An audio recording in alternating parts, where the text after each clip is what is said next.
If you forgot the password to your POCO F7 and now you cannot unlock your phone, what you can do is you can perform the factory reset of your device by going to recovery mode.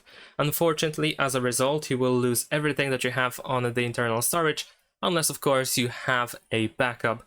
But other than that, you will get rid of everything, but of course, at least you will get the access back to your phone.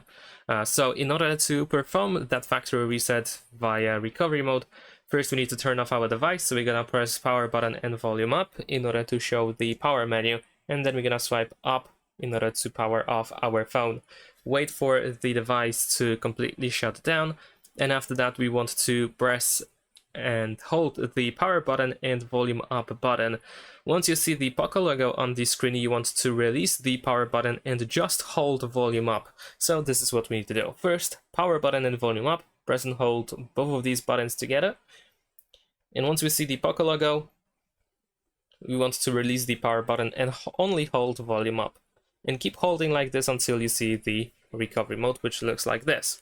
Now, over here, we can navigate by using volume buttons, so use volume up and down in order to choose a different position. And of course, we want to choose swipe data option and confirm by pressing the power button.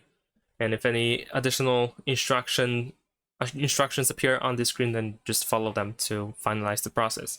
Thanks for watching, leave a like and subscribe.